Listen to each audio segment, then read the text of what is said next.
a town you never heard of. Hey everybody, welcome to the Common Folk Podcast with Ben, Morgan, and Andy.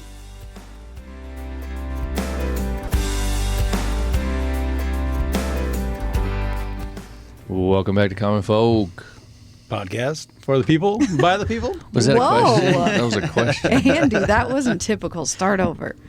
Podcast for the people, by the people. Oh, there you go. There's there you radio go. voice. Yeah. What do you like? Just because it's a I early don't know. morning or something? Change things up. Oh, okay. you know? You have enough coffee yet? Season's changing, yeah. Oh, I've had plenty of coffee, but I'll have some more. So this is your third? Probably, yeah. Okay. Yeah, I don't You know. always have like two Yeah. pots by the end of the day. So Quite a bit. I'm going to start off with, we always tell folks, go to the Farm Focused website, use the code Common Folk. Sometimes folks use it, sometimes don't, but I want to shout one out so that people realize this is a real thing, okay? All right, okay. all right. Like we're not liars or what? This is from Chad D. I'm not going to say his last name so people don't Facebook stalk him. But if you're out there, Chad D. from Missouri, he went on and placed an order. He got a Common Folk hoodie. Okay. He got some Watson gloves. He got a Millennial Farmer calendar. He got a Welker leather patch hat. And he got a free Farm Focused hat. And he used the code and he got 20% off of all of it. Fantastic. Chad, you're the man. That's highway Yeah. robbery. Hey, you got to I'm get kidding. in where you fit in. You know what I mean? Yeah, we advertise it. You better do it. Thank you, Chad. Thank you for going on there and buying. Anybody else who's interested, go to the Farm Focused website, farmfocused.com. Use the code Common Folk. You get 20% off anything. Hey. I'm a little confused that you're saying this at the front end. Normally you do this at the end. I just like to mix it up.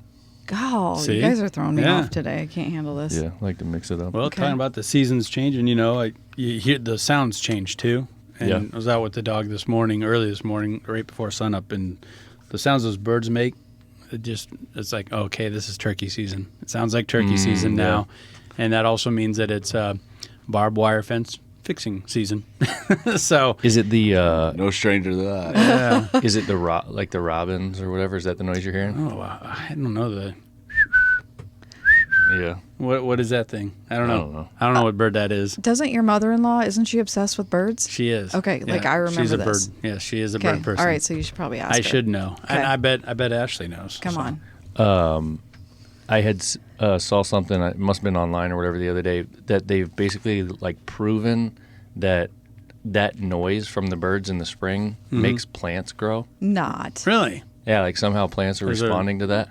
What is that? Like The a vibration. symbiotic relationship between the Frequency. the plants? Yeah. Yeah. Okay. I mean, I guess I could go for that. Like it's somehow like triggering the plants. Like, hey, it's getting to be that time of year. Hey, yeah. Start. It's time to grow. We Yeah. need you. Get going here. That's pretty wild, though. So It what is. happens when snow comes April 1st? Whoops. Okay. All right. I don't know. Just Get saying. a little extra zing. Yeah. But I feel the same way, man. Like I noticed that. I think it was last week. You know, just stepping outside, just kind of the feeling in the air and Yep. the noise, and you're like, man, it's feeling like spring. It's a crisp. It's not cold. You know, it goes from I don't know, but you can tell. But did it officially change, like spring? Like we're official? Did that happen? I think it did. I don't know. Yeah.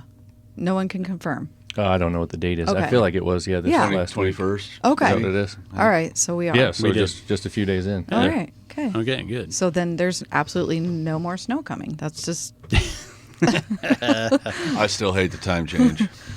Do you? You hate it? I heard it was going to be our last one. I mean, Like, I they're don't gonna like get it that when it sorted out. changes the first few days, but don't you get used to it? You like the other? To me, just leave one or the other. I don't Oh, care. oh, yes, I agree. Okay. Yeah. Yeah. I agree with that too. Yeah. All right, so let's get into it. Today we've got a gentleman here. His name's Josh Freiberger. Welcome to the podcast. Thank you. Yeah, man. So you run a nice little clap. Golf I think I've got. Don't I have a? You Wait, let me do. see. I think I got a clap thing. No. Hold on. There we Yes. go. Yeah, we got to get on that. Yeah. Welcome. Come on down, bro. So Josh owns and runs Hague Angus Ranch. That's correct, right? Correct. And Hague you're Angus Ranch. Yep. Hague Angus Ranch, and you're outside of Alliance, Nebraska. Correct. Yep. Cool. So Western side of the Sandhills. Yep. okay. So what we wanted to do was talk to Josh today about his ranching operation and a couple of unique things that he does. and then get into a couple of things that he does with the beef and some products that are out there that are pretty neat that we've been introduced to. So to start with, let's talk about kind of how you came up. Were you born and raised in that area? Yeah, so our operations, I'll be 5 generation. My 4 kids will be 6 generations. So pretty cool stuff to be a Yeah. generation. Heck yeah. You know, cow-calf is what we've been for 150 years, basically. So that's what we primarily focus on is cow-calf, and then I've expanded into other ventures, I guess, is kind of what I'm an outside-the-box guy. So Yeah. I do things a little bit different than some conventional cow-calf operations, but in the heart of it, it's cow-calf and then seed stock with bull sales and stuff like that. So You sell your own bulls? yeah, we Oh, sell. when'd you get into that? So Hague Angus Ranch is something I formed, I think this will be 14, 15 years ago. My dad was 9/9 Cattle Company, and prior to that was, the Peterson brothers, the Muleshoe Bar Ranch, which was over 100,000 acres. They had 15,000 Hereford cows, and 5 generations later, it's just my little deal that I have. And then obviously my mom and dad are still at the place. My brother and his wife and family run half of it. I run the other half of it. And but yeah, we sell Angus seed stock bulls. We've sold into 41 states, 2 Canadian provinces. We've sent semen to South America. Kind of been all over. So yep. So Do you remember the year where, because everyone ran Herefords. That was the way it was. That's If you had cattle, they're Herefords. Do you Yep. remember the year where you switched from Herefords to Angus? yeah, it's been so my grandpa introduced Simmental, which is when we got, that's when my dad always says they got really good at pulling calves. Oh, yeah. Because you Crazy got bastards. 900 to 1,000 pound Yeah, Hereford huge. cows, but that was in '78, I think. is Okay. when my grandpa started introducing crossbreeding, kind of through the '80s, and then some Red Angus, and then my dad bought his first Black Angus bull in '86 or '87, Yep. and we've been Black Angus ever since. Yep. And it was always just a commercial cow-calf operation, and Okay. I made the investment into registered Angus Association papered animals and started that, doing that about 15 years ago. And my first year in business, I sold 8 bulls, and then it's just kind of spawned from there. So What's the draw for the Angus breed as opposed to any of the other ones? well, a lot of it was branding. They did to me, parts of the Angus brand, through certified Angus Yep, beef, and yep. has almost gotten too much power in the industry, because there's a lot of other good breeds out there. But Angus is definitely, I mean, that was a branding thing, that was a marketing thing, Yep. basically. Angus, I do believe, are the most, Docile, well-mannered. I wouldn't say docile, well-mannered, but They're kind of a catch-all, right? They're a little bit good at everything. So they're good milkers. They're great carcass. They kind of are the all-around, right? Yeah. So that's why they make Yeah. a very adaptable and universal good beef animal, because they do so many things well. They don't necessarily do everything the greatest, but they're like the jack of all trades, master of none animal for bovine I see. breeding. Yeah. So they are nice if you tried to pet them. Well, not as nice as a Hereford. Okay. I mean, Well, I don't know. So when You you're got some dealing, wild-ass Herefords out there or what? Oh yeah, when you're dealing, that's the thing about, like, everybody always says this breed's more docile than that breed. I tell you what, there's a mean old rascally bastard in every one of them. You know what I mean? Yeah. I'll So buy you that. can It's run like it- people, right? Yeah, exactly. Well- Like you can run into mean ones and bad ones in any color, creed, Yeah. I mean, so it's Okay.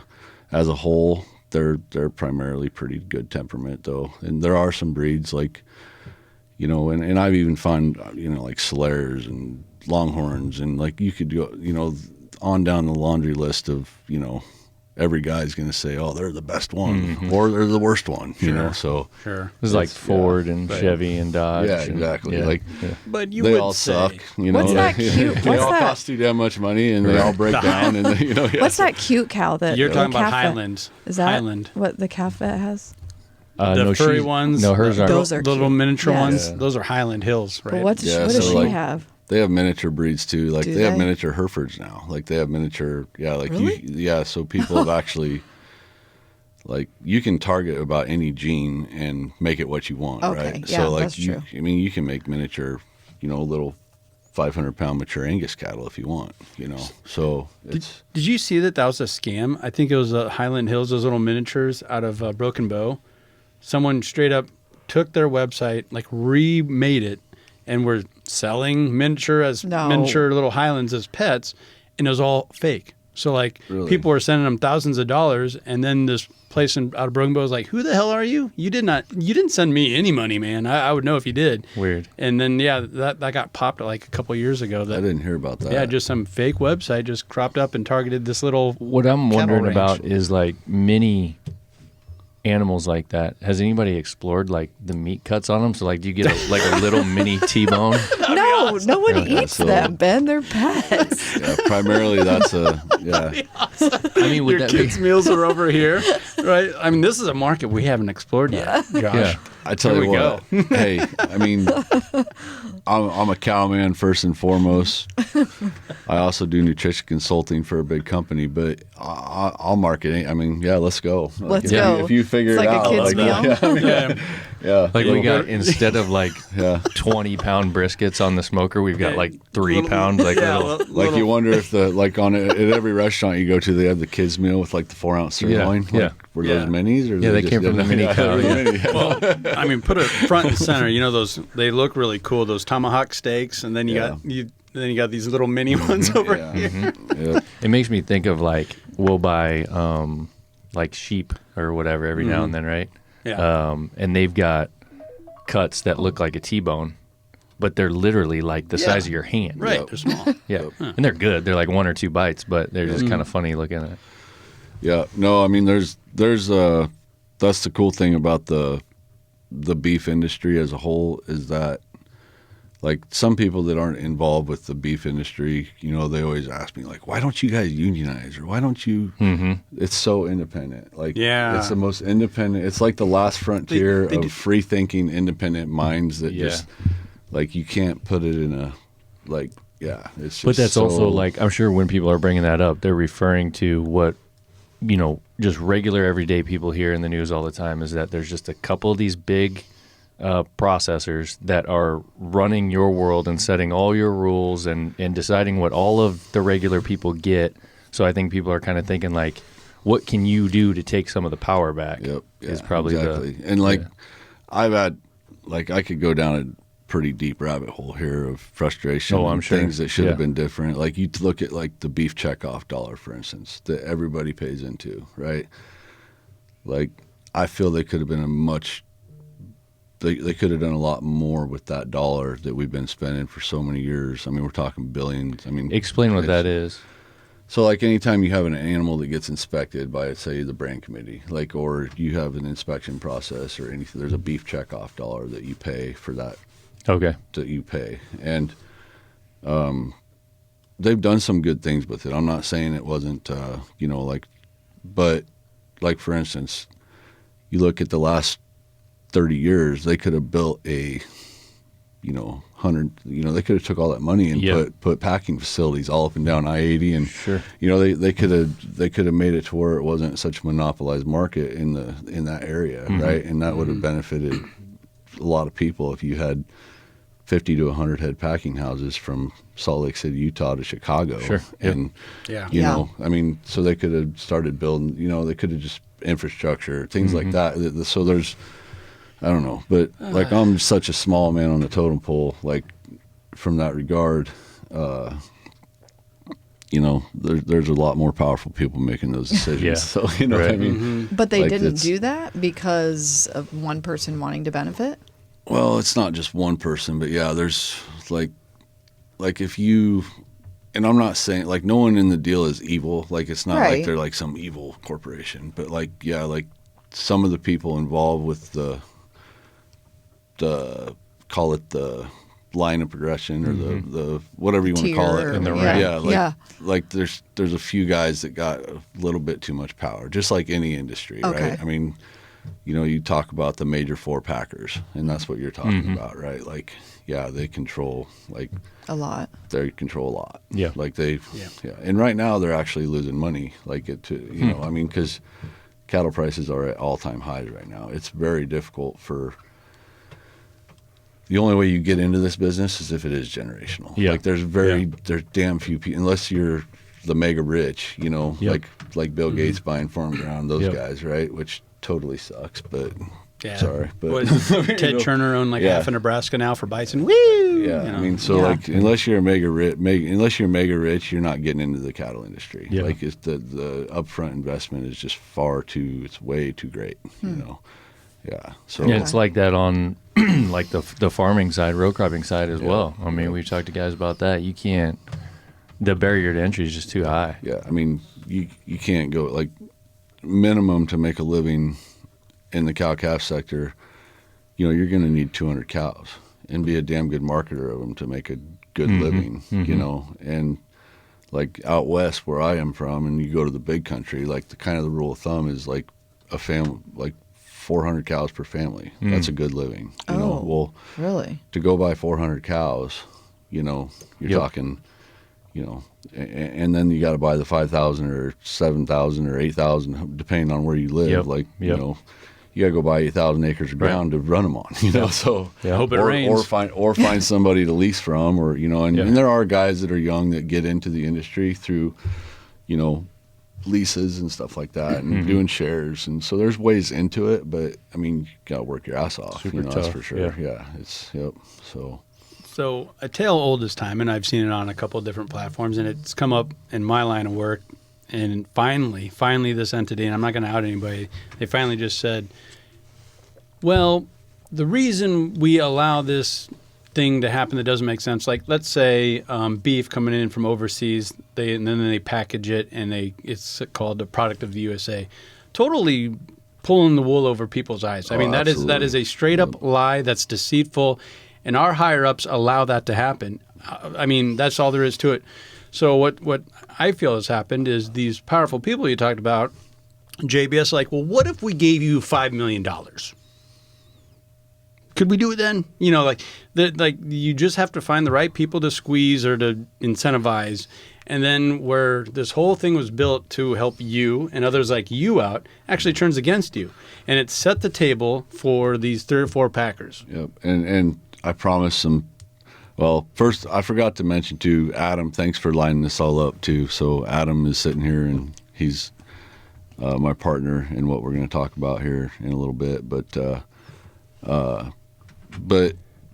lost my train of thought there. Well, this sucks for you because it puts you in a tough spot where you can't talk shit about your higher-ups. I promised some people that I wouldn't talk politics while I was on this. Yeah. But, Okay. But, Oops. I'm sorry. Way to go, Ian. no, Way to you're go. good. But seriously though, like hopefully Trump can get, like, tariffs are going to hurt some people for a while. Like he even said when he did that, like when he had that speech, he even said like it's, People aren't gonna like it. Buckle up, it's going to suck, but we got to have it, right? And he's right because.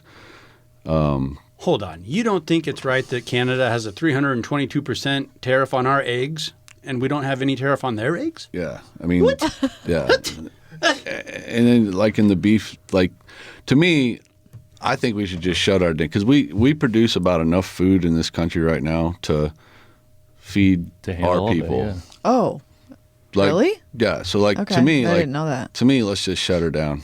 Like, let's just feed our screw China, screw all these exports. Like, let's just shut her down. Whoa. Like, You're talking about taking care of our people? Yeah, right. I mean, yeah. I mean, This- that's the America thing, like, first? Yeah, Shut this down, Ben. America This is get off the first, right? rails. Just- We've gone off the rails. like screw this. Like in the food sector, screw imports, screw exports. Let's feed our own people healthy. Let's get our soils right. Like there's a lot of things that in farming and agriculture that we've gotten wrong, right? Yeah. Like our soils are like we're depleting Yeah. things. There's So like some let's studies. get it back. Like you talk about healthcare, right, with the food system, right? Like healthcare is what you eat. Like our 100%, healthcare system is broke Yeah. because they relied on big pharma and bullshit to fix it when they should have been focusing on healthier food. Yep. Period. Do know? you what you were saying earlier? Do you you're someone that will be directly affected by the kinds of things that are going on right now, as far as the tariffs and that kind of stuff. So do you feel like, as one of those people, you are more than willing to take those hits right now for what is certainly going to be a better future? Is that what you're saying? Absolutely. Yeah. I mean, it's a small sacrifice, a Yep. small price to pay compared to Yep. what guys in the military have done or what other people have done for this country. Yeah. Like, look at our founding fathers. Yeah. Look at the things that this country was built on. Yeah. Like, shit, I'll suffer in the trenches if it means my kids get an opportunity to be successful. I feel that's like a no-brainer. That's not a I mean, story the reason I asked that is because that's not a story that's being told right now. Like, people, all you hear is that, oh man, he's bringing down my business. This is, now I'm having to do this. Now this is harder. Now that's harder. Anything that I've ever experienced in life that ends up being something good always gets worse before it gets better. Sure. Yeah. Oh, you're going to, 90% of the time, it's going to suck. You're going to get your ass kicked before you see the light at the end of the tunnel. I mean, it doesn't matter what you're doing. Like, Yep. you got to feel that failure. You got to Yep. feel that those battles, those things you have to overcome. That's what, and if we have to have some tariffs or we have to go through some tough times to make sure that our country is secure for the future generations, then screw it. Yeah. I saw a person speaking for you on the news last week, and he had a real nice suit and tie on, and he's saying, look, we can't let these people can't afford to go through this tough time. They can't afford to, tariffs would work, but we are at a point right now where the income's so low and the wage gap, this and that, like these poor people, like Josh here, he can't afford to overcome these tariffs. I'm like, fuck you. Get off your pedestal. You're speaking for a whole demographic of people. Know? Yeah, how do you know? Yeah.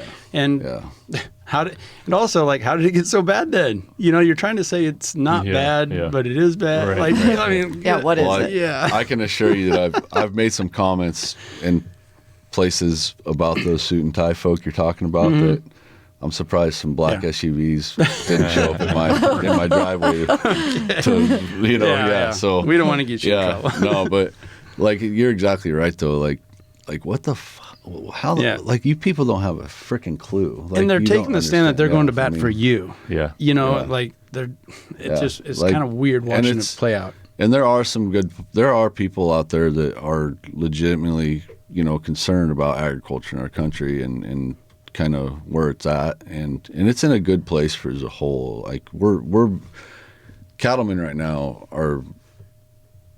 they're doing pretty good. Like right now, I mean, the guys that I'm around, the people I know, like prices are especially in the cow calf sector, we're fine. Like this has been a great year for a lot of cow calf guys. Cattle prices are very good. But on the flip side of that, it can change quick. Yeah. And if we had a black swan event right now, if there's one little hiccup in this deal, one little deal, it's going to break the shit out of people. There's not so much in the cow calf deal, but just in general. these feedlots and these guys that are buying these potloads of steers to feed out. Oh my God. One black swan event. And you're talking massive amounts of money and equity that are going to be lost. And I don't know, even some of the big boys are going to they always say the big boys are always going to be too big to break. Well, those floods of 2019 brought it to its knees. There's certainly, no one's too big to fail, but it's a black swan event right now or something that to cause a hiccup in this deal would not be good for food production in this country. And the other thing is, when we talk about food production, everybody's, and I know this is probably going to piss off a lot of farmers, but I guess whatever. So, nobody's going out in the cornfields and eating that row crop corn. Right. That's cattle feed. It's ethanol. Yep. It's, it's like, Yeah. you know what I mean? So yeah. When I talk about food production, let's get back to making food, and let's drill oil. Screw your ethanol. Let's go drill Let's go drill for oil. Let's use our energy. We have so mumuch goddamn oil in this freaking ground across North America. It's stupid. Let's make Alberta our 51st state. Because then when it comes to I'm not sure if you guys have realized yet what side of the political spectrum he's on. I don't know. But it's questionable right now. That's pretty obvious when, like drill, baby, drill. Yeah. Well, I mean, that's the thing. Like, there's certain parts about the energy sector that even I don't agree with. That I know it's affecting our water supply. It's doing things that ain't good, right? Mm-hmm. But drilling for oil, I mean, yeah, let's not put any. There's oil in the Sandhills too. The reason why, but that's one part where like let's not worry about that oil because we have a precious aquifer underneath our ground, right? The Ogallala Aquifer is a very precious resource, So like, let's be smart about those instances, right? But like in Wyoming with the coal ground, like let's go, like get it, I mean, one of the things that I thought was funny you were talking about earlier is people like the corn being grown around here. You're not going to go out in the field and eat it. I can't tell you how many people I've talked to who have tried that. Like, they actually tried it? No, I mean like just regular everyday people that know nothing about farming, and it's fall, and they're like, oh, we want some corn tonight, so they stop on the side of the road and go pick a few ears and bring them home. And then find out. Stop. That's not. This this isn't like the grocery store stuff. It's not sweet corn. Yeah, that's not sweet corn, guys. Yeah. That's funny. So let's rewind a little bit. So, you were saying that you're fifth generation. You grew up in Alliance. What was your childhood like? What were you doing? Work. Like it's all about work ethic. I mean, that's like one thing. My dad, like, we worked hard. We didn't. Just like a lot of farm and ranch kids, right? I mean, you work hard, you play hard. I was involved in athletics. Sports were a big part of my life. Other than that, I mean, pretty normal. I mean, chasing girls. Yeah. Probably drinking too much beer growing up. Driving big stuff trucks. Like, I mean, like, so I mean, it's just, but a lot of, you work your ass off and you play hard too, I mean, that's pretty much childhood, really. I mean, we rode horses, we did all the stuff that you'd think about a ranch kid doing, right? Like That's what we 4-H. did. Yeah, I actually never did 4-H. Okay, you had siblings. My brother did, Lived it. but basically by the time my brother went through 4-H, I saw like what it was, and I was like, I'm playing baseball. Yeah. So, and that led Right. to, playing baseball led to 4 years of college ball, and Okay. played college baseball and all that good stuff. How many siblings did you have? One, just the brother. Is he older than you, or Yep, he's 4 years older. Okay. So, yep. So he did that, and so then you said, so you graduated high school, and then you went. Where'd you go to college? Started out at JUCO in Kansas at Barton County Community College. So, shout out to the Cougars down there. But no, that was a good place to go to college to start out. The thing about college, like, you hear a lot of people, like, honestly, college for me, other than the baseball experience and life experiences, was a waste of time. Mm-hmm. Yeah.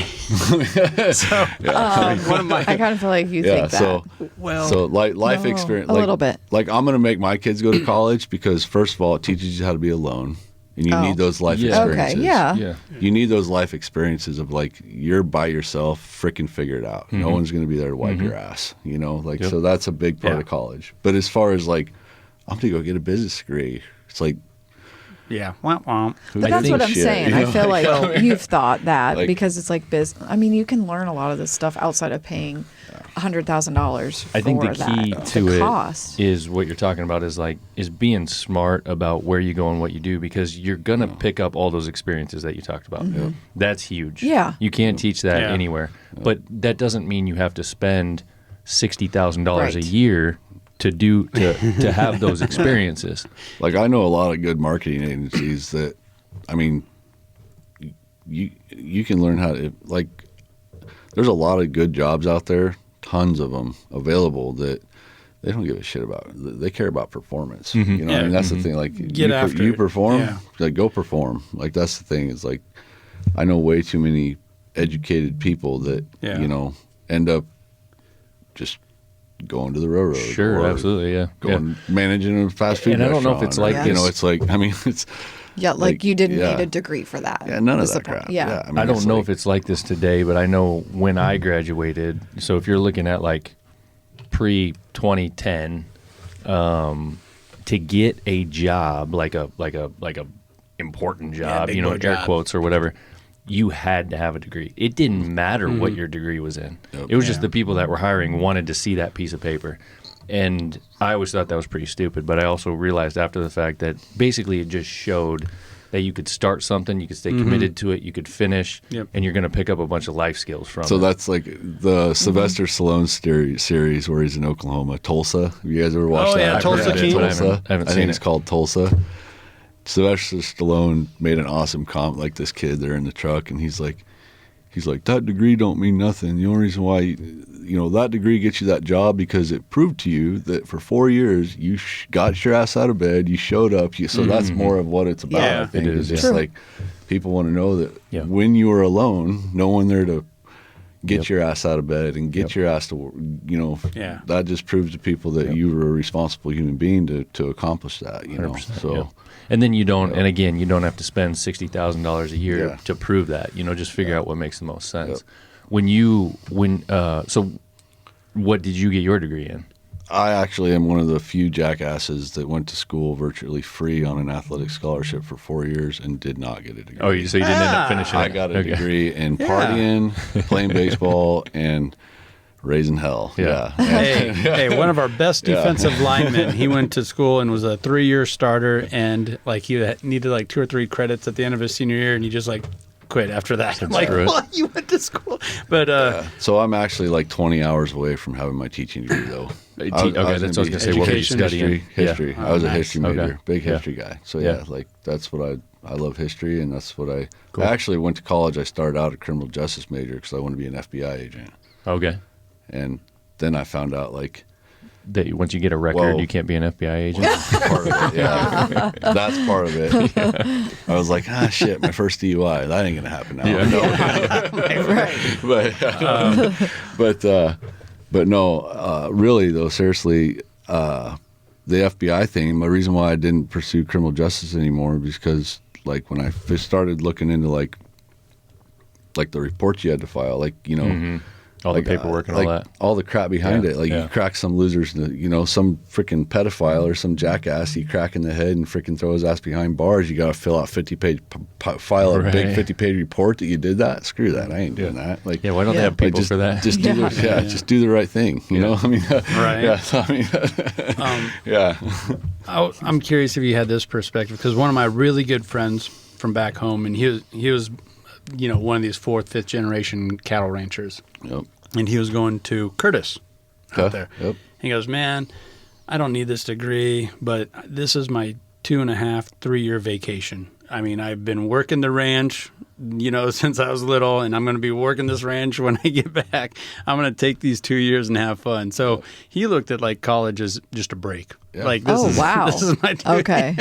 Yeah. No, I mean, and that's true if you don't play college sports, but college sports are very demanding. Yeah. So, unfortunately, I didn't get much of a break. But, and honestly, after my 3rd surgery, I even lost my passion for baseball because I had big time. So, I was just literally my junior, senior year, it was I Just got a a job. job. I got a job at Menards, just, unloading refrigerators up on the top decks of stuff and driving a forklift, and kind of limped the last year and a half through college. And because I went to college really for 3 reasons: to play baseball, to get away from home, because up until I was 19, the furthest I'd been away from home was Des Moines, Iowa.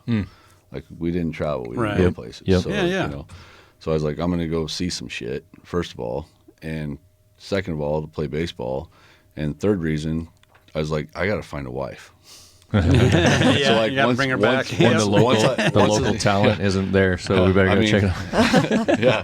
So once I met Josie though, literally when I met Josie, and it was time to go back to the ranch. That was the final thing. When I met my wife, it was all right. And she wanted to go. Yeah, and she did want to go. Then she was there for a while after, She was like, damn it. She was like, oh, this, This sucks. This is, yeah. No, It sounds so amazing at first. Oh yeah. Because when you go from living in town where everything's convenient, right, to you're 30 minutes away to just get a gallon of milk, and you're secluded. It's different. And you live next to your in-laws because it's a family operation, right? So it was a struggle for my wife. She was but she's, so it's all good now, obviously. But there was definitely struggle there, 100%. I think also for folks like you, when we talk about the college thing, where it comes in and it's super important is you're almost expected to be the next generation on the ranch or on the farm or whatever the operation is.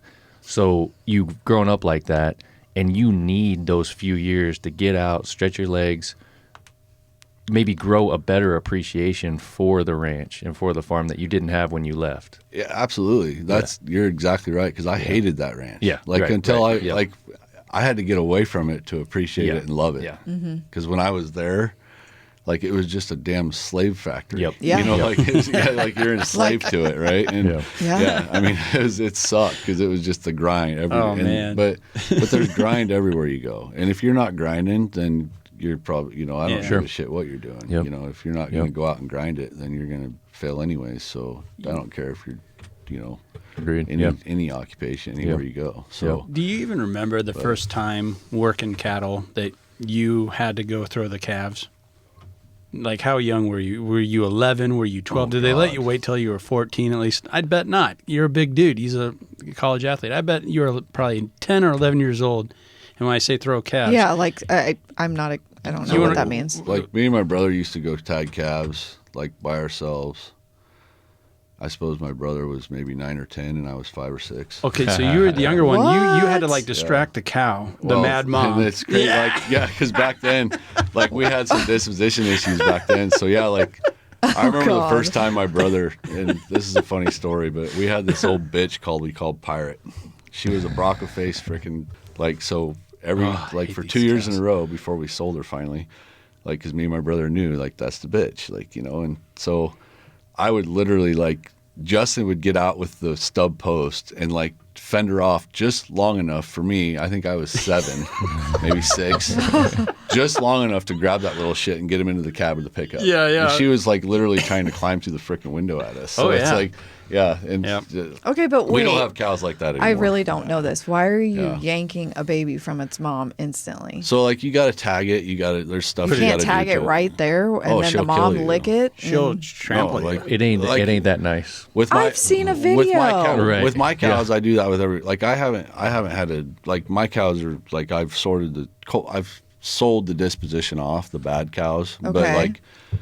but you see those videos of you do not want a cow to get you on the ground. She will break your ribs. But I She literally will- just yeah. saw one the other day from Jenna. The calf was born. It was still in its sack, so she was trying to help.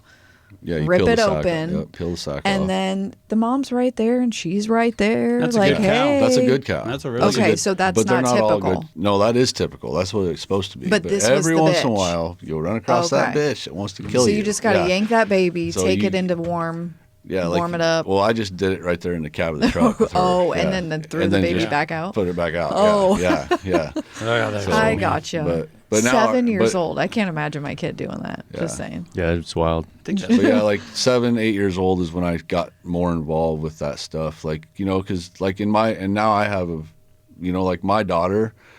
I have 4 kids. My oldest daughter would go down and my kids walk the alleyways. They've been doing that stuff. You learn how to react around cows. You learn Okay. how to be around cows by the time you're, Walking. and it's intense when that education, you get yelled at a lot. Sure. Mental toughness, ranch kids are more mentally. There's a reason why, when the Army recruiters come into the high schools, they're like, "Where's your ranch kids?" Yeah. You know, Yeah. Because they've already been yelled at? They've already. Well, I mean, oh, my kids have been called I'd probably get turned into Child Protective Services. Walking Because out, you yeah. don't want them Like- to get hurt Yeah, and I'm endangered. teaching them. Yes, exactly. Get the beep beep beep beep beep. She's Right. You get in the wrong position in our world. You get wrapped up in a PTO, you're dead. You get Okay. I see. there's no second chances with some of Right. this stuff. So we to do. me, that's Yeah. when I would be freaking out when the Yeah. kid wants to put their finger in the outlet or run across the street. Sure, I'm yeah. losing my mind. Yeah. I mean, it's not Yeah. the same, but it's But- life or death is what you're saying. There's certain things on a ranching operation or any factory work. The thing about factory work or those positions, they have rules against kids being into those areas, Okay, right? yeah. But on the ranch, you like- need their help. Well, they're on the ranch. you're Yeah.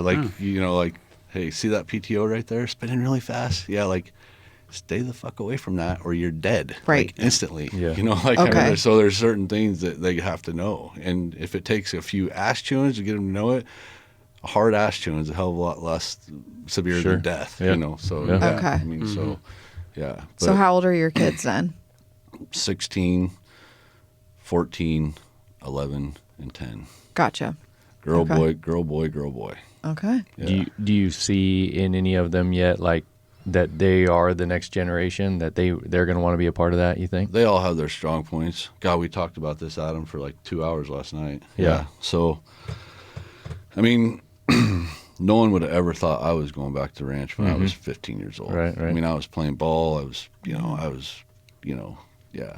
But you see it's more of your mindset as far as like, how do you handle adversity? How do you, like those things. So, yeah, I think any one of my kids right now at this point are capable. You know? So it's like, I don't know. But that's why I'm trying to create other businesses. Yep. Like I'm not just a cow-calf ranch. Like we do a lot of other things too, through our meat company to Sandhill Slims to the nutrition consulting to like, there's a lot of things that I would do outside of there where I'm trying to build other businesses so that my kids have opportunity.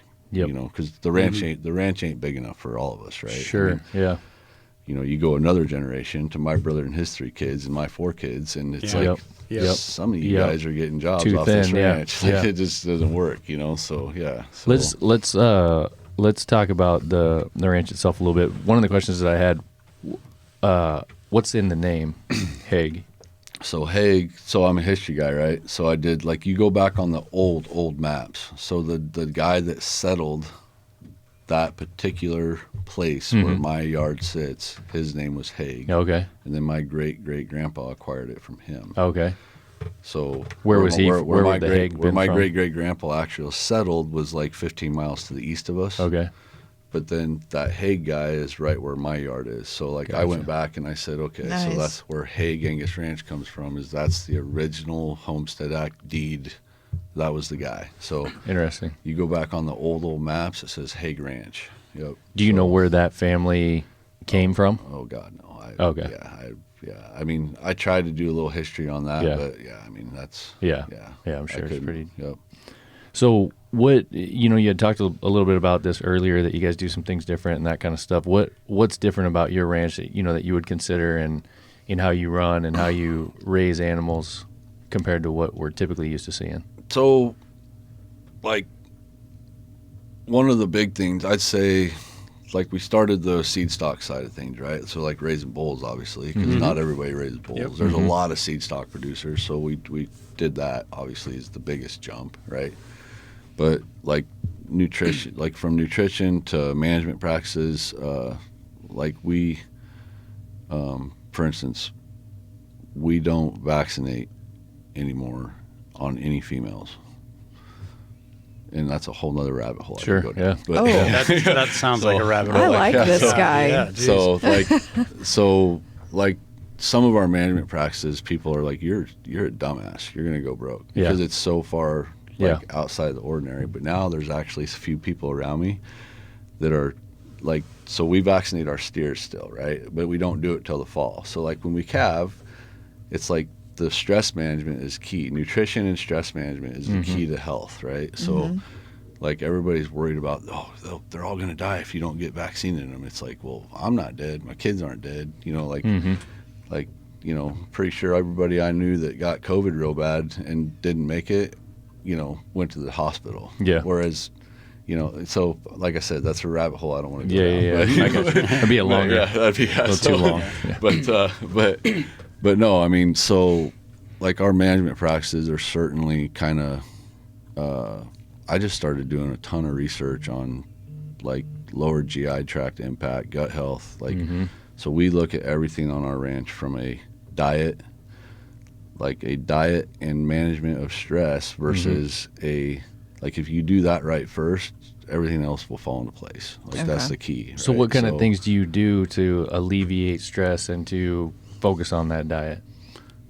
We calve them out and they go to grass. And they get, like, Advanced Ag Products is a company that I consult for. We have the first, essentially it's the first, I guess I'll give them a little shout out to AAP, Advanced Ag Products, but we have a product called BioReg.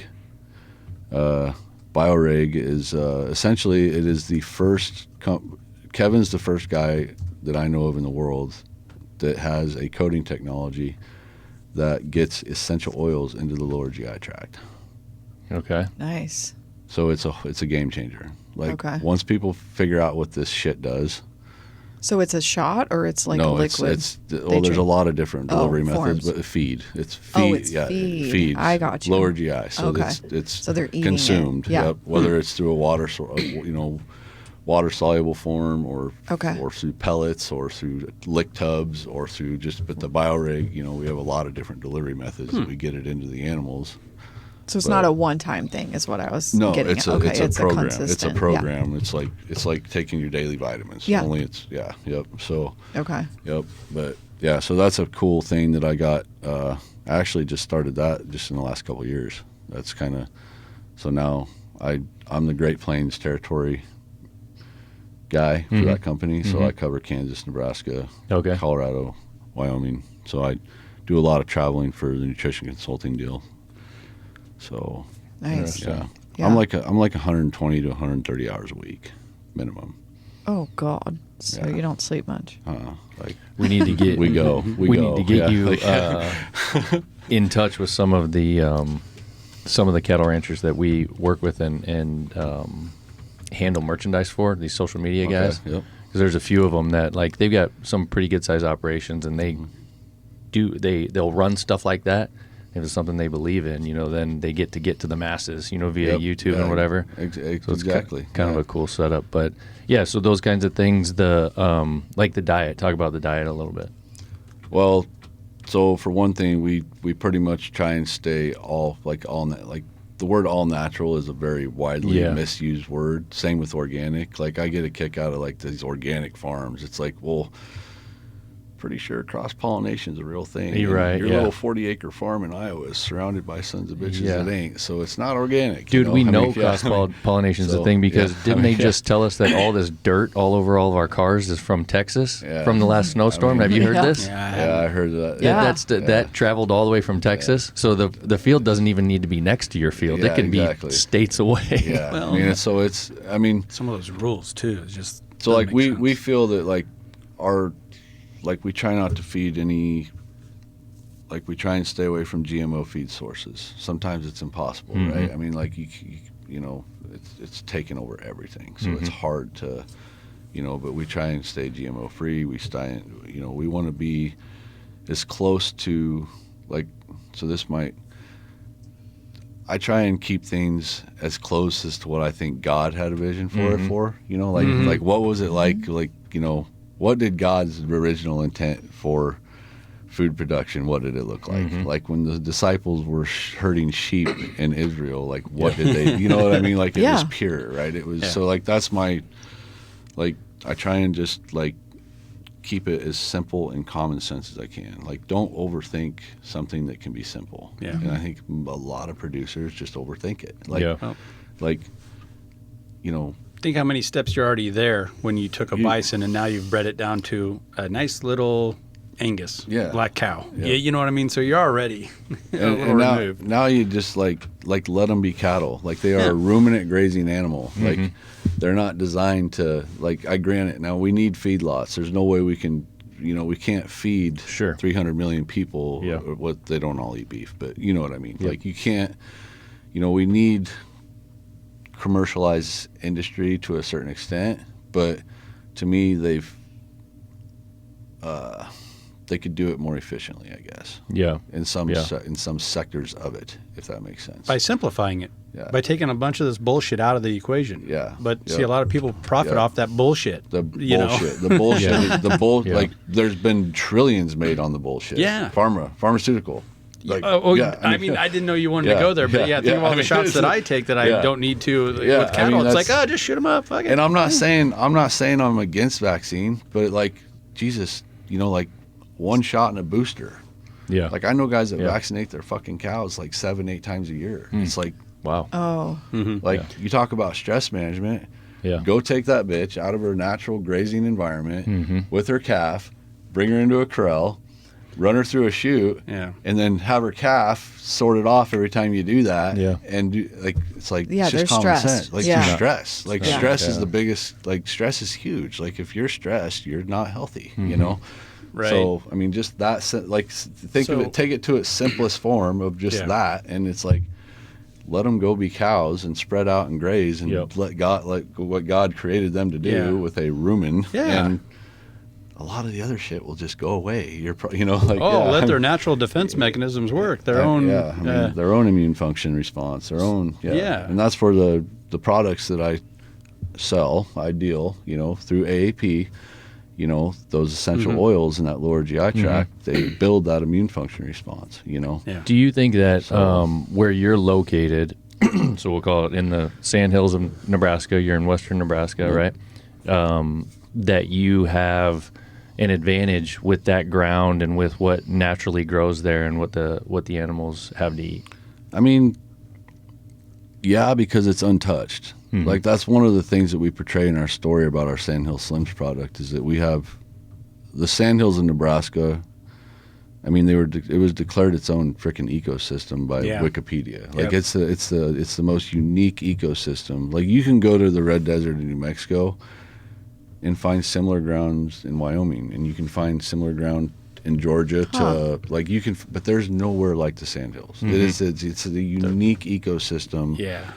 Unlike any other ecosystem. It is the way it was 100,000 years ago. The grasses are nutrient rich. They grow back fast. They regenerate fast. Like if you could imagine a bison herd rolling in, eating it down, and then rolling to the next spot, it'll grow up real fast. Like, and it's just amazing. Like you said, so it's recovery. And that's part of the grass recovery. Grass management is recovery time on grass. So like a big herd of ruminant animals would graze that ground, and then they might not come back for 2 years. Or a year. So like that's part of you talk about like our management of our ranch. Like I rest 2 pastures a year for the entire growing season. They don't see a hoof. So like I have that built into my pasture rotation to where those 2 pastures don't see a hoof from basically April 1st to October 1st. Okay. Wow. And that gives everything a chance to go to seed. It gives everything a chance. So that's That's pretty unique. To do it, That's pretty unique. Yeah. To do it properly, obviously you have to have a good amount of ground in order to do that, to treat it right. Well, you just got to not overgraze. Yeah. Like some guys just run too many goddamn cows. Like So how many cows would you say per? Is it a thing per acre? so it's Or based on animal units. Like that's how like the livestock industry looks at animal units. So like on our ranch, stocking rate is average about 22 acres to run 1 cow. Whereas if 22 acres for 1 cow? for year-round basis. It's closer to 10 or 11 for your typical, wouldn't you say? Yeah. So no, like actually I actually have a lower stocking rate because of that management system I have. So I actually run I'm at about 14. But because of how I manage the grass, I can run more cattle. But some guys, like if you have, for instance, like if you have a big, say you have 500 cows and you have 2 1,000 acre pastures and you have a 2 pasture rotation and you go through them every year at the same time, you're creating a monoculture species of grasses and you're destroying that pasture. Yeah. Whereas if you have whereas you could probably run 1,400 cows on that same, deal if you had that split up into 10 paddocks and you were resting a couple of those the whole time. You know what I mean? So like it's that system of management. Like down here, you guys can get away with a lot heavier stocking rates because it's not sand. Like if we overgraze where I'm at, it just turns into like 5 days of wind like we just had, a 60-mile-an-hour gust winds. Yeah. It's a giant fucking sandbox. It just turns into a blowout. And then you got nothing. I didn't think about that. Yeah. So right. So, but like down here, you can probably run a cow, like 2. I don't know. You gotta have to talk to some ranchers. I think it's around 11 or so. 11 acres. Probably like, I know. Like my buddy in Iowa, he's an acre and a half to run a cow year round. Okay. Whoa. It's like super good, right? Goodness. Super good. Yeah. So it's I got buddies all over the country that I have a guy in Wyoming, a good friend of mine, Ken. He's about 80 to 90 acres to run a cow. It's just high desert country, so there's not much there. It's just more sparse. Yeah. So what happens in the winter for diet and feed?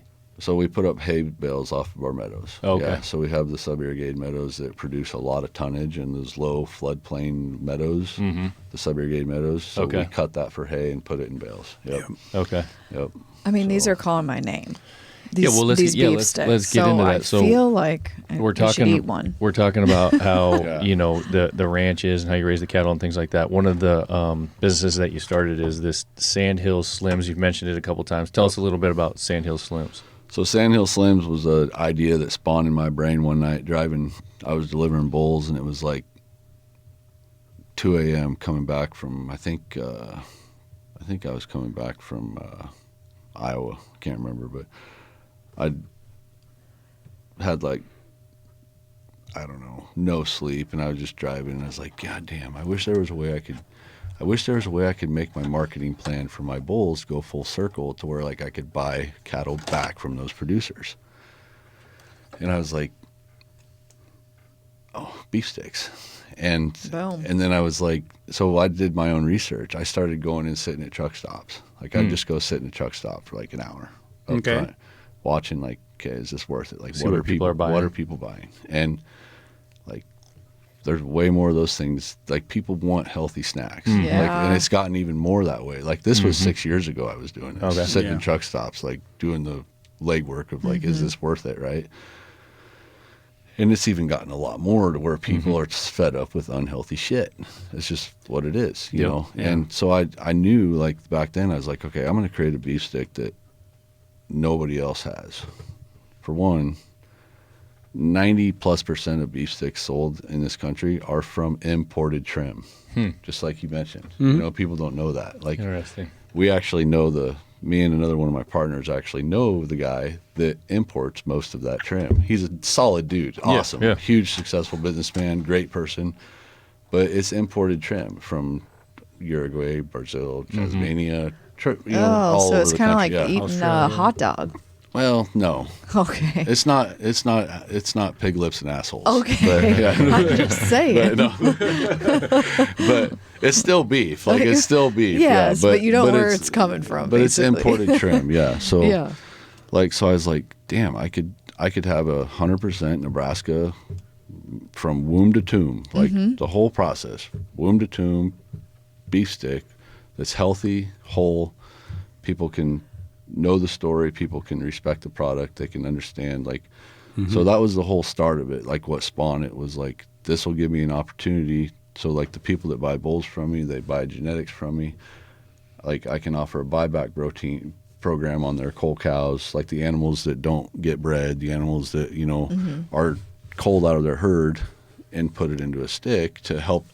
So like this was created to make the income flow go full circle with the producers in the Sandhills of Nebraska. Oh, I see. So like, now I can help the producer. So like, because cull cow prices right now are higher than hell, but they're not always that way. So like we can offer a premium to some of our producers that we deal with, you know, and you have to do like on the box, you'll see it says made from 100% Nebraska Sandhills pasture raised beef. So like if your cattle are sitting in a feedlot getting 30 pounds of corn every day, they ain't going to qualify for our program, right? Because we want our cattle to be, you know, Right, so you're picky. Goes back to that whole thing of, you know, the prairie, preserving the prairie, preserving the aquifer. Like we want to. It's a holistic mindset, and that's another word that can get misused. Holistic or regenerative. Like I'm a big believer in regenerative agriculture, right? So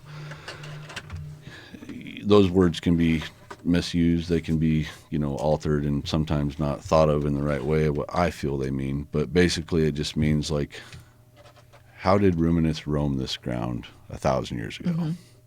That's the kind of cattle. Before all of us humans came and effed it up. That's right. Yeah. I mean, so that's like, we want to get as close to that as we can. I like it. Yep. So I'll be honest with you as far as like when you were talking about when you were thinking about doing this business, like if it was me, I would run as far as away as I could get from it, because I see all these things in the grocery store or in the gas stations, and I would just be like, dude, people have no idea. Like, this is got to be hyper competitive, you know, all these kinds of things. Yep.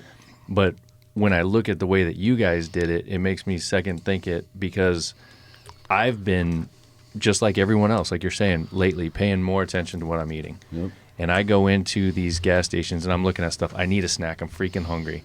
And literally I cannot pronounce the ingredients. Yeah. And I'm like, why do I want to eat that? What is this trash, you know? Yep. When I look at what you guys have on here, and I'm just going to run through this real quick. Ground beef, Baja Gold Mineral Sea Salt. What's the significance there? So Baja Gold Sea Salt is when we did our research, and Brandon, my other partner, did some significant research on developing this recipe. But Baja Gold Mineral Sea Salt it's actually out of the Gulf of America now. But so the sea, so like when the high tide comes in, it goes, so it's leaving those salt, so it's the most, it's the highest trace mineral salt that I know of or we could find. Like it's Pure the purest, form. it is the purest form of sea salt you can get, even way more so than even, like your pink Himalayan or any of that crap. Yeah. So like it's a very, very high quality salt. So the salt is doing work for you as well, not just the beef. Encapsulated citric acid, celery juice powder, garlic powder, mustard powder, onion powder, paprika, black powder, cayenne pepper powder, turmeric, and oregano. Yep. That's it. Turmeric. Turmeric. Yeah. Turmeric and oregano. So everything that when we started looking at this recipe, everything that and I should let Adam talk about this. He's the fitness guy, but like I wanted this to be like, if you're a world-class athlete, this is going to help you. Mm-hmm. If you're, like just a kid that, or a 50-year-old housewife that wants to, do a meal replacement, it's going to help her lose weight. It's going to, so like this was developed like this, and more importantly than even those high-quality ingredients is what we didn't put in it. Yes. No MSG, no nitrates or nitrites, no gluten. So they're celiac safe. Yep. So there's no allergens in it. Yep. It's no sugar or sugar substitute. So like we did not, we dotted every I and crossed every T with these sons of bitches. I mean, try it. These are so tasty. So we're about to try it. Yeah. One of the things I thought about when Adam had first given me one of these, I thought to myself, man, it's missing all these things, and all those things that are in all of the other sticks must be there for a reason. Like these things are probably going to taste like crap or something. I don't know what. Like it's going to be very bland or whatever. Yeah. Then I had it and I was like, whoa, why do all of these other sticks have all this stuff in it? Because they don't need it. This is great. Makes them cheaper. Right. There you go. Okay. Yeah. Like it's just like quality cost. Like I don't give a shit what you do. Yeah. Sure. Yeah. Like these are not a cheap stick. Right. Like these are Yep. a high quality and high end stick made from the best cattle, in my opinion, in the world, out of the Sandhills in Nebraska, that are free range, pasture raised beef, loaded with the best damn ingredients you can get your hands on. Well, there's an awakening to that too. Like the food pyramid was a lot of bullshit. Yeah. The new one's maybe just as bad. And then here you're seeing a bunch of 0% total sugars, 0 grams of trans fats, 0, 0, 0, and you're saying no MSG, no nitrates. That's what people want. Yep. And people are much more conscious of that now. Look at cancer. Like take cancer. What feeds cancer? Sugar. Yeah. Or sugar substitutes. Or, that exactly. puts it on a fast track. So like you look at stuff like that, like, it goes back to my comment earlier in the podcast of, our entire freaking healthcare system is in shambles because of one day people decided that they wanted all this processed shit. Right.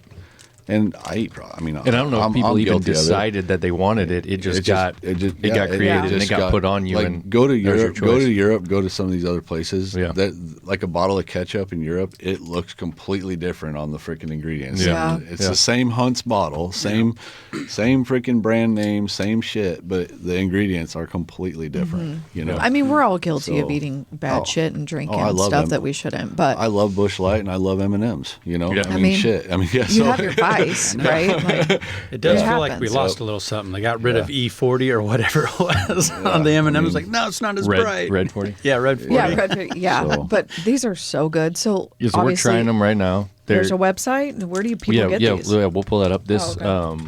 I just wanted to say, like, number one, when I open it up, I can smell it, and it smells good. It smells like something that I would make at home. The flavor's good. I've had these in the past, so I can say that, like, I've also had the junk at the gas station. Right after I eat it, hour later, whatever, I'm burping it up. I can taste it again, whatever. With these, I don't. This is just like I'm eating something at Are you home that I talking made. about the one that starts with an S and ends with a J, or we're not It dropping could names? be. Yeah, Okay. it could be. There's a lot of Okay. different ones out there but you can tell if you pay attention to your body, you can tell what you're doing. Yeah. You know your body's telling you like, I can't even dude, this eat stuff some of the other this stuff ones. isn't right. The flavor on this is not overpowering, and that's why I'm not burping it up later. But it's good. It's there. Yeah. What do you think? Well, I can tell you, Adam, he's being honest right now because he actually said this stuff in Broken Bow and he gave us our first stick after you left the room. So Mhm. Yeah, you when weren't you even weren't there. around. Yeah. So no, I totally agree. And it goes back to kind of your common theme here, Josh. Less is more in a way. You know, if you can cut out all that other stuff, the just beef is good. you know? I mean, that's the thing is, I'm a big fan of simple. You know, I mean, the KISS theory, right? Keep it simple, stupid. Just keep it simple. You know, and like, it was. I will say though, it was very difficult to make a beef stick that was shelf stable without all the shit in it. Yeah. Like we put a ton of money into figuring out how to do this. You know, because like, you know, because guys will use cherry powder. They'll use like the all natural brands. Will use, you know, and the organic brands they'll still use some kind of substitute, and figuring out how to do this without even any sugar substitutes or anything like that. Right. Yeah. Yeah. Like we still had to get the pH. Like the one thing, and we actually already. So the one thing on here that we really were trying to figure out, and it's not like it's. I mean, yeah, it sounds encapsulated citric acid. That's like you can't do a shelf stable product without some kind of, you know, you got to get the pH. That's for the pH balance, right? So like, so that's the one thing where it's like, we just, you know, it was really unavoidable. But Brandon, in his research, we actually did find another product that is a more pure form of a pH reducer. It's out of Europe. So you're going to use that. So we will, but the problem is that when you see it on the label, it says natural flavoring. So that's how they label it, like the USD, like, so that scares a lot. Like when you it say does. natural flavoring, they're like, well, what the hell is that? So like until people get educated, like that'll come. Like we're gonna, like, obviously we had to get these things off. Like I'm not a wealthy man, so like I have a lot of invested into this. So like we had to get something launched and get rolling with it to start to get some cash flow going. Yeah, I mean, I think this is great. Yeah, so like, but we made it as pure, healthy, and like we feel we have the cleanest stick on the market. okay, because No that was doubt. going to be my other question. Yeah. Is there somebody else that's a big brand out there that has a clean stick, or not really? Yeah, there are. Okay. Like, there's like I have buddies in the space. You Okay. know, like, yeah. So, in fact, one of the guys that is in the space that built a huge successful business, I got him started in the cattle industry 20 years ago. Oh, So yeah, There you go. And then he, you know, he built a successful brand name beef stick company and sold it for big bucks, and you know, so yeah, but so like this has been an ongoing thought of mine now for 7 years, and finally, like I finally came to the conclusion that I'm so busy I can't do this by myself. So that's when I brought Adam on, and I got 2 other partners, and we decided let's collectively get this thing done. 'Cause, Okay. like I can't. you just don't have enough time in the day. I can't, like, yeah, like there's, you know, between the ranch and everything else, there's only so many, and I try to be a family man too, you know, like as soon as I get done here, I'm busting ass to Western Nebraska to watch my daughter in a band, you know, she's honors band, so it's like, yeah, so it'll be 85 on I-80. getting Oh there shoot, in yeah, time, we're probably you know. pushing it. No, you're good. Don't And worry about that. You've But, realized I mean, that you've got something that is worth putting that investment in terms of like bringing some other folks in and just figuring out how to make this work. It's worth the effort. Well, the thing is it's really a making people. It's more than just a beef stick. Like that's what we say. Like Sandhill Slims, more than just a beef stick, because we're not just about a healthy beef stick. We're about preserving the prairie, livestock management, like making people understand, fall in love with the Sandhills rancher and what we do to provide that food. Yeah. You know, Yeah. like this is coming from cattle that are your neighbor, the person in the Sandhills that's out there, you know, so like this is, it's more than a beef stick. Like we want to preserve the aquifer. Like we're regenerative ranchers. Me and the people I source beef from, Like, we're all about preserving pasture, making the soil better, you know, making our livestock better, you know, just enhancing life in general. Yep. You know, like one of the things I say in my mission statement is like, we want to preserve life and preserve life and build up God's creation and be stewards of it. Whether we're talking about the little microbes that are microscopic to the butterflies, to the deer, to the, like, that's what we do. Like that's what God called cattle ranchers to do. Like, we care about all life. You know what's funny to me? Yeah. Hopefully, I'm not stepping on my own dinger with this, but oh God, I think it's kind of funny. You come walking in and like you're so unassuming in terms of these things that you're talking about. So I think what people are taught to think about someone who's concerned about all the things that you just thought about. You don't look like that to me visually. I'm not. So let me get to where I'm going, because I'm probably sounding like an asshole right now. So you walk in, you know, you're Copenhagen dipping, you're a Busch Light guy, you're a big dude, you know, you're a college sports player, all these kinds of things, and you're like, this guy, this rancher, you know, he's your typical rancher. He's out there beating cattle's ass and kicking them around and running them to market and you know, just making as much money as he can and all the things.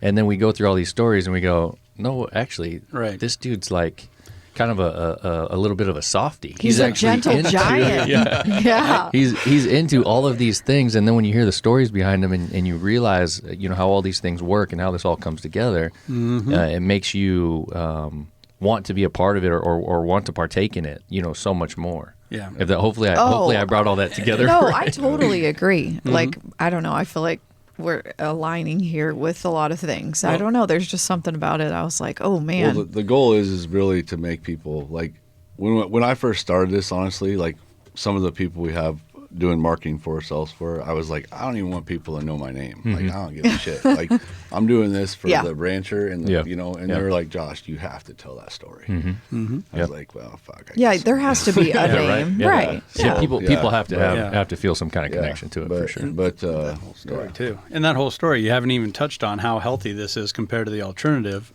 And we say this all the time, especially on like the hunting front. Nobody cares more about the environment, the habitat, than the rancher, than the farmer, than the hunter. You know what I mean? So like that gets lost in it too, where Disney movies from a long time ago, the hunter's a bad guy that just wants to kill everything with a gun. Right. No, that's so far away from what's really going on so many fronts. And you're a big burly baseball player, you know, and you're cattle rancher, and so we just put you in this box and we know what you're all about. Well, no, and that's where I love doing this. We actually get to hear it firsthand that no, this guy cares about the environment. He cares about the well-being.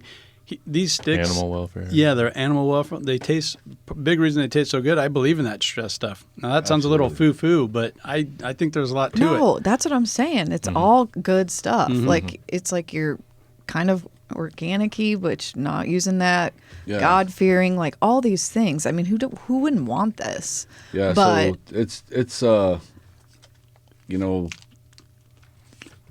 I've been, like, some guys that are in the industry that know me are like, man, you're borderline a liberal tree hugger. Like, you know, because I give a shit about, like, you know, like, like, I fucking care about the future generations of this industry. Like, we have to take care of the shit that we do. Right. You know, like, we can't abuse that ground. Like, and greed has gone way too, like, greed is a bad thing for agriculture. Absolutely. Because, like, they have to push that land to the absolute max with, you know, regardless of what they do to it, to make that profit. And that's like where I'm like, okay, let's figure out a better goddamn way to do this. Like, there's got to be a system by which, you know, and growing food instead of fuel is a big part of that, I think. And like, in the food, end, a lot of that, like that playbook was already written a long time ago.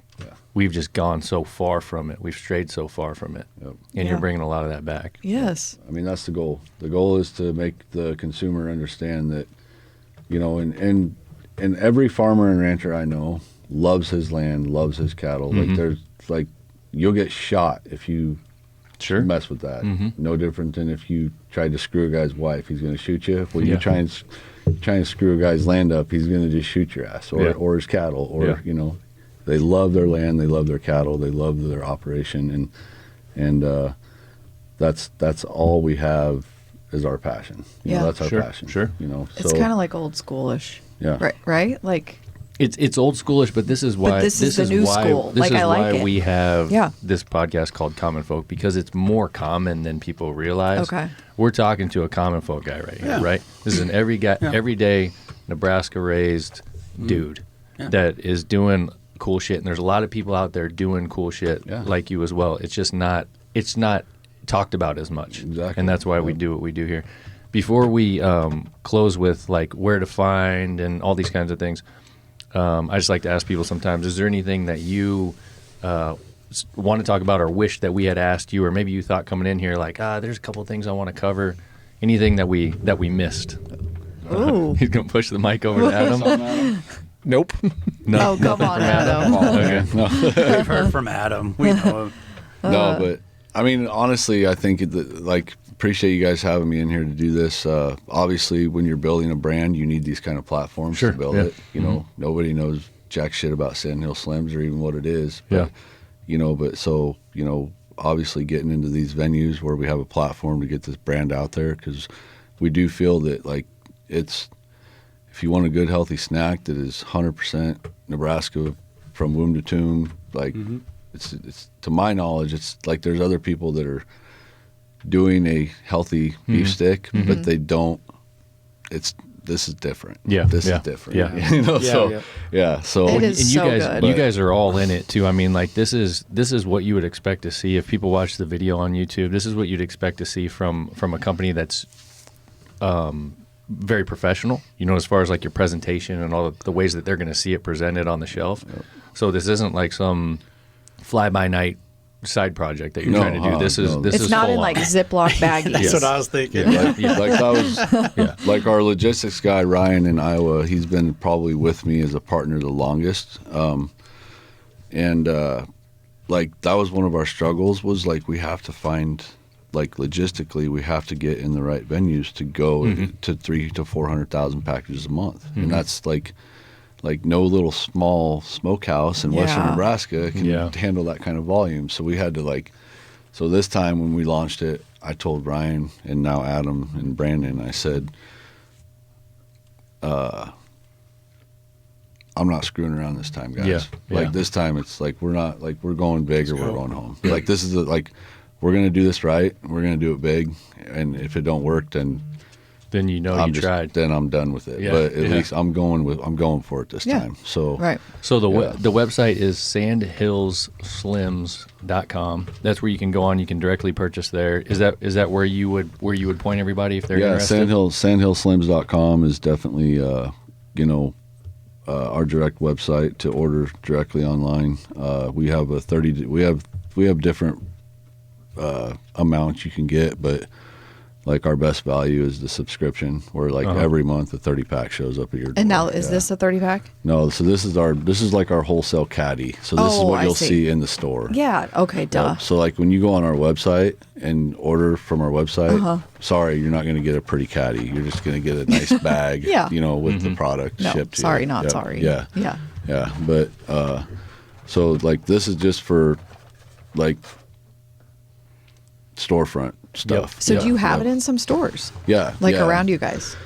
Yeah, that's in different locations. Okay. And hopefully, like, one of the places that we'd really like to get hooked up with is Cashway Distributing, obviously. They're a Nebraska company. We're, like, if we could get in with Cashway.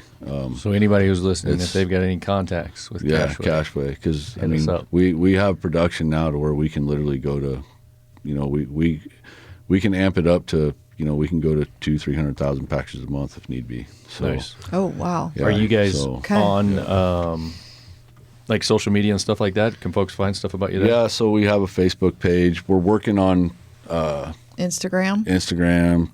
I got a good buddy of mine that does a lot of TikTok stuff. We'll be on TikTok. So we're going to get some stuff. Like, we'll have, like, I'll do videos. TikTok shop or whatever. Yeah, like all, I mean, so like that's all stuff of like, getting those brand familiarized with the people is just getting on those platforms, obviously. But Yeah, Sweet. it's like my problem is like I know how to communicate a message to ranchers. Like I am one. I can talk, My problem is like how do you communicate what we're trying to do to a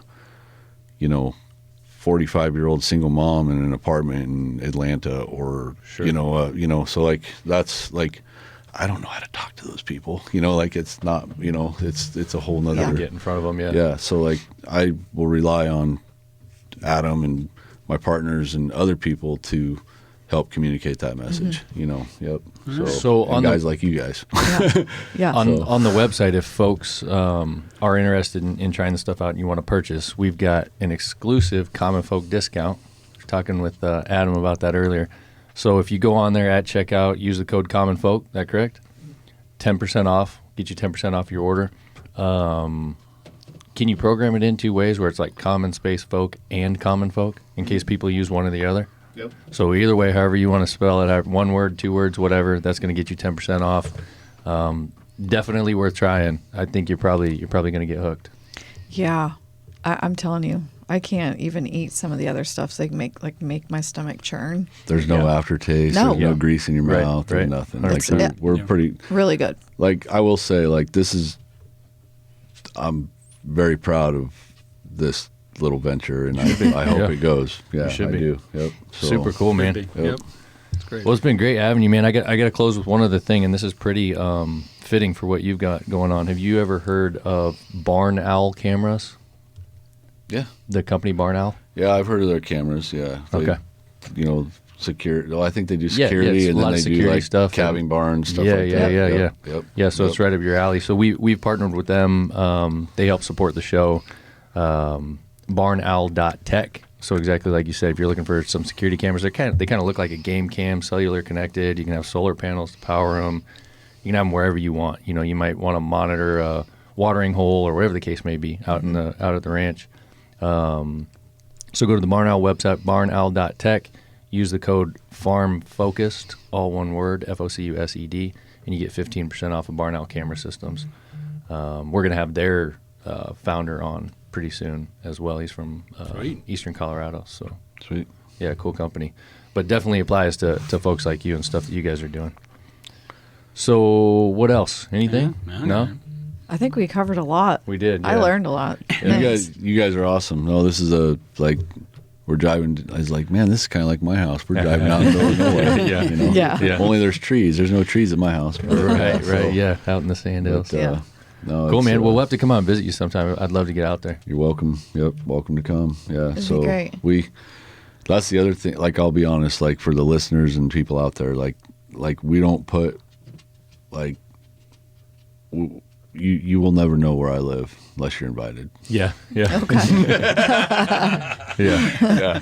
Well, I mean, let's face it. Like it's a burden on my mom and dad. Like I'm Sure. doing a lot of stuff outside the box here, so Yep. like I don't want to put that burden on the rest of my family. I you get know? it. And, Yeah. But Yeah. you guys are welcome. Yeah. Appreciate Just it, get man. a hold of Adam. Yeah. I mean, you could put us to work Way too. more. I could learn even more. Yeah. We're workers. Yeah. We're, Andy's like, oh no, I don't want to do this. Andy's been down that road. no, honestly, like you Google my name and bad and good shit comes up. So yeah. Hey, I think that's everybody. That's everybody, right? that means it's real. Yep. So All right, man. Josh Freiberger with Hague Angus Ranch and the Sandhill Slims meat sticks. Check them out. Go And to the Adam, website. quiet Adam over here. Adam over here Quiet Adam. hooking us up with the interview. Appreciate you coming, man. Yeah. yep.